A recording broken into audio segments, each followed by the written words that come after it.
សួស្តីប្រិយមិត្តដែលនិយមគាំទ្រ Channel ESP Education នាងខ្ញុំថ្ងៃនេះនាងខ្ញុំមានវីដេអូមួយទៀតតាក់ទងទៅនឹងកម្មវិធី Microsoft Excel ប៉ុន្តែជាដំបូងសូមប្រិយមិត្តក៏ដូចជាបងប្អូនសិស្សនិស្សិតជួយចុច Subscribe ឬជាបណ្ដឹង Channel ESP Education តាម App YouTube ក៏ដូចជា Facebook Page គឺ ESP Education នឹង live ផងណាចាហើយនៅក្នុងនោះនាងខ្ញុំក៏មាន page computer 168ផងដែរនៅតាមបណ្ដាញ Facebook អូខេដើម្បីកុំឲ្យខាត់ពេលយូរយើងចូលទៅប្រធានបទរបស់យើងតែម្ដងគឺរបៀបរៀបចំតារាងរំលោះផលបូកខ្ទង់ឆ្នាំណាគឺគេហៅថា sum of year digit depreciation method អូខេអញ្ចឹងនៅក្នុងការបង្ហាញតាក់ទងទៅរំលោះផលបូកខ្ទង់ឆ្នាំនេះវាមានលក្ខណៈខុសពីរំលោះថេរំលោះថយធ្វើរំលោះធ្វើថយហើយនឹងផ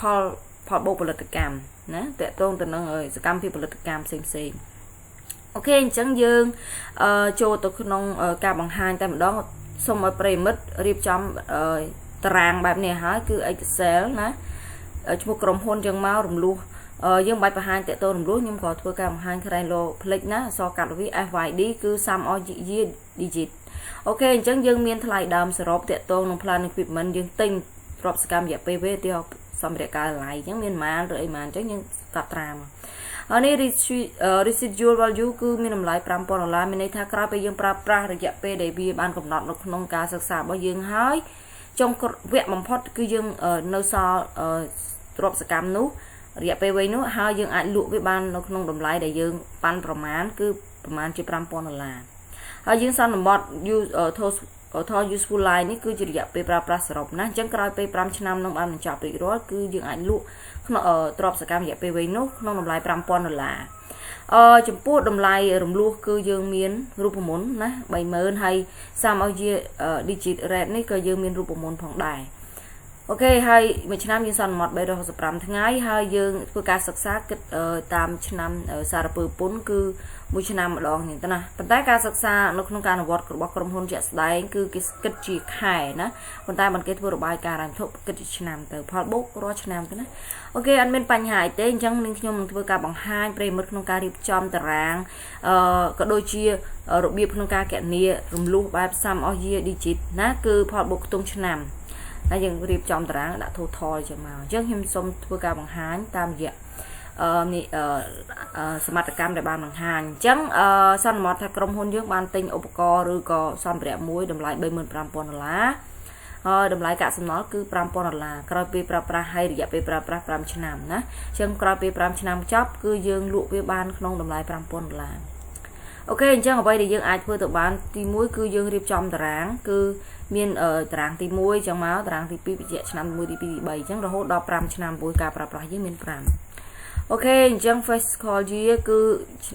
គេហៅថាឆ្នាំសារពើពន្ធគឺថ្ងៃ31ធ្នូអញ្ចឹងយើងសន្មតថា January យើងទិញនៅ January ថ្ងៃ1 2020មកអញ្ចឹងយើងស្មើនឹង January នេះមកបូកជាមួយនឹង365ថ្ងៃនេះអញ្ចឹងយើងបានថ្ងៃទី31ធ្នូឆ្នាំ2020ណាអញ្ចឹងមួយឆ្នាំបន្ទាប់មកទៀតវគ្គទី2យើងយកឆ្នាំទី1បូកឲ្យ365ថ្ងៃហើយសូមចាក់ F4 មួយឬក៏ដុល្លារមុខខាងមុខអក្សរ F និងលេខ3នេះមកហើយយើង enter បន្ទាប់មកយើងអាចអូសបានអញ្ចឹងឆ្នាំទី2គឺ2001ឆ្នាំទី3 2002ឆ្នាំទី4 2002ឆ្នាំទី4 2003ឆ្នាំទី5 2004ណាអញ្ចឹងសរុបគឺ5ឆ្នាំចុងគ្រាមួយគឺថ្ងៃ31ធ្នូអូខេបន្តមកទៀតតកតងទៅនឹង beginning balance គឺជាតម្លៃដើមគ្រាគឺខ្ញុំសូមធ្វើការបង្ហាញរូបមន្តតែម្ដងចងរូបមន្តឲ្យស្រេចតែម្ដងមក beginning balance ខ្ញុំបានបង្ហាញម្ដងហើយនៅក្នុងមេរៀន straight line តែខ្ញុំសូមអត់នេះខ្ញុំយករូបមន្តមកបង្ហាញម្ដង beginning balance នៅគ្រានីមួយៗគឺស្មើនឹង ending balance នៅគ្រាមុនវាណាអញ្ចឹងដោយឡែកនៅក្នុងគ្រាទី0គឺអត់មានទេណាអញ្ចឹងយើងសន្មតថាវាស្មើនឹងតម្លៃដំបូងវាគឺស្មើនឹង$35000ណាអូខេហើយបន្ទាប់មកទៀតទៅយើងកណនាតាមក្រោយទៀតយើងមិនតន់ខ្វល់ទេ ok chẳng mà đo cái lại nè nhom trong thua ca bằng hai tẹt tô chùm này luôn ná chùm này rùm luôn cứ tam sum of year digit rate ní cứ dương miền phò cái hao thay dương thầu sắc xa bị sum of year digit rate sum year of digit rate ní cứ dương thua ca bằng hai ná nhom xong thua ca bằng hai thằng lớn SYD ná SYD ní cứ miềnรูปมนred គឺស្មើនឹងណាមកផលចែករវាង1លើ SYD ណាអញ្ចឹង SYD គេរកមិនអញ្ចឹង SYD មានរូបមន្តដូចខាងក្រោមអញ្ចឹង SYD គឺស្មើទៅនឹងគឺជាផលបូកណាឆ្នាំទី1ឆ្នាំទី1ទី2បូកបន្តរហូតដល់ឆ្នាំទី5អញ្ចឹងវាជាគេហៅថា switch នៅពន្ធកើនឡើងមួយអញ្ចឹងផលបូកវាគឺមានរូបមន្តសរុបនេះដល់តេមកក៏បានដែរណាតេ5ឆ្នាំទី5នឹងតេទាំងមកហើយមាន5មក5មកអញ្ចឹងវាស្មើនឹងរូបមន្ត switch នៅពន្ធគឺស្មើនឹងតួសរុបតួទី1រហូតដល់តួទីតេអញ្ចឹងតេណាតួតេចែកទៅនឹង2តបមកទៀតគុណទៅនឹងគេហៅថាតម្លៃតួទី1គឺលេខ1បូកនឹងតម្លៃតួទី2គឺតេសំទោសតួចុងក្រោយគឺតេណាតម្លៃស្មើប៉ុន្មានស្មើមកតែនៅក្នុងការសិក្សានេះគឺយើងសិក្សាអញ្ចឹងហើយតេនេះជាអីនៅកន្លែងនេះនាងខ្ញុំសូមធ្វើការបង្ហាញតេនេះគឺជា total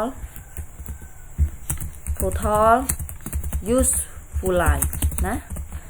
ចឹងងាយស្រួលណាសម្រាប់យើងធ្វើការសិក្សាចឹងយើងបានរូបមន្តតបពីយើងសិក្សា SYD ហើយទើបយើងអាចគណនា SYD rate ឬគេហៅថា sum of year digit rate ទៀតស្គាល់ទៅណាអូខេអញ្ចឹងខ្ញុំសូមសេសកាត់បែបនេះមកណាចឹងនេះរូបមន្តរបស់វាអត់មានអីជាការលំបាកទេអូខេអញ្ចឹងយើងបានរូបមន្ត SYD rate ហើយណាហើយ SYD គឺយើងមានហើយគឺស្មើនឹងតេគុណនឹងតេចែក2គុណនឹង1បូកតេណាខ្ញុំដាក់សញ្ញាផ្កាយមកក្នុង Excel គឺយើងយកផ្កាយយើងសញ្ញាគុណណាអញ្ចឹងតេចែក2គុណនឹង1បូកតេអូខេអញ្ចឹងយើងមកគណនាអស់គ្នាអញ្ចឹងយើងស្មើនឹង1ហើយយើងកុំតន់ធ្វើអាហ្នឹងយើងយកយើងសិក្សា SYD មួយសិនណាយើងឲ្យតម្លៃ SYD មួយមកអញ្ចឹង SYD យកវាមិនដាក់នេះមក SYD ស្មើនឹងតេគឺ5ឆ្នាំចែកនឹង2ណាយើងដាក់វងកញ្ចក់មួយមកឲ្យពាក់ព័ន្ធគ្នាតោះមកយើងយកវាទៅគុណជាមួយនឹងតេបូក1យកតេបូកនឹង1ណាអញ្ចឹងបាន15អូខេបន្ទាប់មកអញ្ចឹងយើងអាចសិក្សា SYD បានហើយដល់ពេលយើងឃើញ SYD ណា SYD ឃើញអញ្ចឹងយើងអាចសិក្សា SYD rate អញ្ចឹង SYD rate ស្មើនឹង1ចែកឲ្យ SYD អញ្ចឹងចែកនឹង15នេះណាអញ្ចឹងយើងបាន 0.7 ម្ដងទៀត SYD rate ណាគឺស្មើកន្លែងនេះហើយខ្ញុំសូមបង្ហាញការទៀតគឺ SYD អូខេ SYD rate ណា SYD rate គឺស្មើទៅនឹង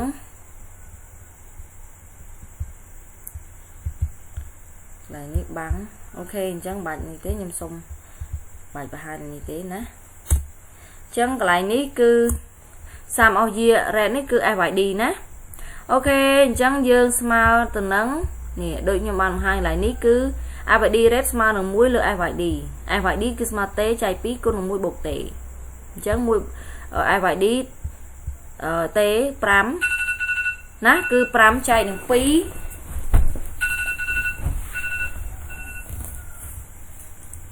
បន្ទាប់មកទៀតគឺយើងគុណទៅនឹងតេបូក1គឺ5បូក1ណាអូខេអញ្ចឹងយើងអាចគណនាបានហើយអញ្ចឹងយើងរក SYD rate ឃើញហើយអញ្ចឹងយើងឆ្នាំទី1យើងងាយស្រួលបំផុតរូបមន្តគណនា SYD depreciation straight line គឺមានរូបមន្តដូចខាងក្រោម SYD main straight line សំទោស SYD គឺ sum of year digit depreciation គឺមានរូបមន្តដូចខាងក្រោម expand ស្មើទៅនឹងអូខេខ្ញុំសូមធ្វើការបង្ហាញគឺតកតងនេះគឺយើងស្មើនឹងផលចាយគឺស្មើនឹង t សរុបគឺ total useful life ដកឲ្យ e គ្រានីមួយបូក1ហើយចែកទៅនឹង SYD ណាឬក៏គុណទៅមួយនឹង SYD ក៏បានដែរព្រោះមួយលើ SYD គឺស្មើនឹង SYD rate ណាតបមកទៀតយើងគុណជាមួយនឹងដាក់ផ្កាយទៅម្ដង cost depreciable cost ណាឬក៏យើងអាចស្មើនឹងអីគេ t ដក e បូកទៅបូក1គុណទៅនឹង SYD rate ណាព្រោះ SYD rate គឺមួយលើ SYD ណាគុណទៅនឹង depreciable cost ណាអញ្ចឹងយើងអាចប្រើរូបមន្តខាងក្រោមក៏បានខាងលើក៏បានណាមួយណាក៏បានដែរងាយស្រួលណាសង្ឃឹមទាំងអស់គ្នាទទួលយកបានអញ្ចឹងតេដក e ណា e ហ្នឹងប្រែប្រួលពី1ដល់តេណាគឺប្រែប្រួលរហូតតាមតេបើពេលវាមានប៉ុន្មានគឺយកប៉ុណ្ណឹងមកណាអូខេអត់មានការលំបាកអីទេអញ្ចឹងយើងមានរូបមន្ត2ណាក្នុងការគណនាកន្លែង straight line depreciation នេះខ្ញុំសុំនេះមកណាគឺទី1យើងយក t ដក e បូក1គុណនឹង SYD rate depreciation cost ក៏បានឬក៏យើងយក t ដក e បូក1ចែក SYD យើងអត់មាននេះទេហើយព្រោះ1លើ SYD គឺស្មើ SYD rate ណាហើយគុណ depreciable cost មកអូខេអញ្ចឹងយើងចូលទៅក្នុង Excel អញ្ចឹងកន្លែងនេះយើងស្មើទៅនឹង t គឺ5ណាយើងដាក់ I4 មួយមកបន្ទាប់មកទៀតដក e យើងសន្មតលេខ1លើនេះបូកទៅនឹងបូកម៉ានគឺបូក1ណាបន្ទាប់មកទៀតយើងសុំបិទវងកញ្ចក់កន្លែងនេះបន្តិចមកបិទវាដាច់ស្រេចបន្ទាប់មកយើងគុណជាមួយនឹងSYD rate ណាហើយបើយើងចង់ចែកមកនេះប៉ុន្តែបើគុណមួយ SYD ណាគុណ SYD rate ប៉ុន្តែបើចែកមក SYD ណាតោះមកទៀតយើងគុណជាមួយនឹង cost អញ្ចឹង SYD rate ក៏អត់ប្រែប្រួលដែរណាគឺយើងចាក់សោដែរហើយបន្ទាប់មកទៀតយើងចាក់សោកន្លែងណាចាក់សោ